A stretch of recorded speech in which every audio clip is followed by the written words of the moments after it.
નમસ્કાર વાલા વિદ્યાર્થી મિત્રો, સ્વાગત છે તમારું। આજે વાત કરીશું ધોરણ 6માં આપણી પીએસસીની જે પરીક્ષા તારીખ 29/11/2025ની શનિવારના રોજ જે પેપર લેવામાં આવનાર છે તેના પેપરનું આપણે સંપૂર્ણ સોલ્યુશન કરીએ। વિદ્યાર્થી મિત્રો, વિડીયોની શરૂઆત કરીએ તેના પહેલાં ખાસ ચેનલમાં નવા હોય તો ચેનલને પણ અવશ્ય સબસ્ક્રાઈબ કરી વિડીયોને લાઇક અને શેર કરવાનું ન ભૂલતા। મિત્રો, આપણે 1 થી 50 સુધીના પ્રશ્નોનું સોલ્યુશન જોયું હતું। અત્યારે આપણે 51 થી 100 સુધીના પ્રશ્નોનું સોલ્યુશન જોઈએ। મિત્રો, 51મો પ્રશ્ન છે, નીચેની પૈકી કઈ સુટેવ કહેવાય? તો અહીંયા તમને 4 મિત્રો ઓપ્શન આપેલા છે, તેમાંથી સુટેવ છે તે છે જમતા પહેલાં હાથ ધોવા। 2, રમેશના ઘરે પંખો બંધ થઈ ગયો છે તો રમેશ કોને બોલાવશે? તો મિત્રો તે ઇલેક્ટ્રિશિયનને બોલાવવામાં આવશે। 53, નીચેનામાંથી કઈ વસ્તુ ઘઉંમાંથી બનતી નથી? તો મિત્રો ઘઉંમાંથી ન બનતી હોય તે પુલાવ છે। 54, ગાંધીજીએ અમદાવાદમાં સૌપ્રથમ કયા આશ્રમની સ્થાપના કરી? તો જવાબ આવશે કોચરબ આશ્રમ। 55, કયું ઈંધણ વાપરવાથી ઓછો ધુમાડો થાય છે? સીએનજી। 56, સ્ટેથોસ્કોપનો ઉપયોગ શું છે? તો હૃદયના ધબકારા માપવા। 57, આપેલા શબ્દમાંથી જુદો પડતો શબ્દ ઓળખી બતાવો। જવાબ આવશે લસણ। 58, ભારતનું રાષ્ટ્રીય પ્રાણી કયું છે? તો વાઘ। 59, ગુજરાત રાજ્યની હદ નીચેના પૈકી કયા રાજ્ય સાથે જોડાયેલ નથી? તો દિલ્હી। 60, સુરત શહેર કઈ નદીના કિનારે આવેલું છે? તો તાપી।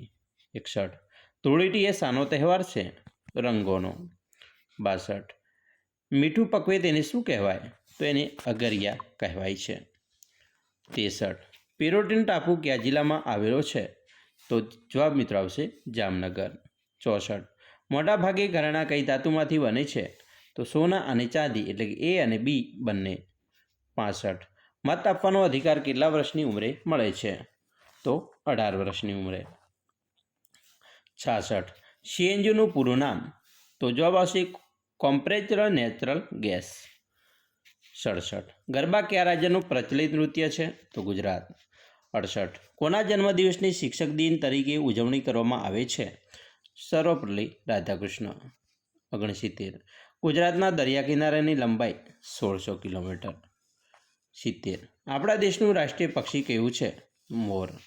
71, ગુજરાત રાજ્યમાં કુલ કેટલા જિલ્લાઓ છે? તો મિત્રો અત્યારે જે જિલ્લાઓની સંખ્યા છે તે આવશે 34, એટલે તમારો જવાબ મિત્રો 34 આવશે હવે।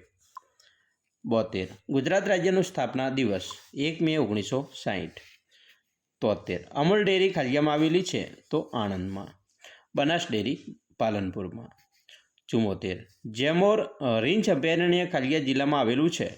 તો બનાસકાંઠા। અહીંયા મિત્રો જેમોર નહીં પરંતુ જેસોર રીંછ અભયારણ્ય આવશે। 75, ખાંસી થઈ હોય ત્યારે દૂધ સાથે શું મિશ્રણ કરી પીવામાં આવે છે? તો હળદર। 76, નીચેનામાંથી કઈ વસ્તુ જમીનમાંથી મળી આવતી નથી? તો પ્લાસ્ટિક।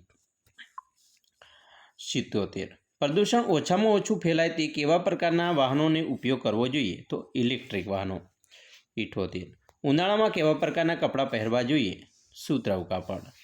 79, નીચેનામાંથી કયું પ્રાણી દરમાં રહેતું નથી? દેડકો। 80, ઘરમાં ગરોળી ક્યારે ઓછી જોવા મળે છે? ઠંડીમાં। 81, ઉપરકોટનો કિલ્લો ખાલિયા શહેરમાં આવેલો છે? જૂનાગઢ। 82, મેલેરિયા ખાલિયાથી ફેલાતો રોગ છે? મચ્છર।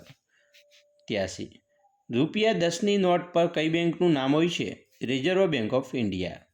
84, કબડ્ડીની એક ટીમમાં કેટલા ખેલાડીઓ હોય છે? તો અહીંયા મિત્રો તમારે આનો જવાબ કોમેન્ટ બોક્સમાં આપવાનો રહેશે। આની અંદર મિત્રો જવાબ એનો છુપાયેલો છે, અહીંયા છે એ જવાબ ખોટો છે। 85, ડાંગમાં આવેલ ગિરિમથક સમુદ્ર સપાટીથી લગભગ ખાલિયા મીટર ઊંચાઈ આવેલ છે? તો 1000।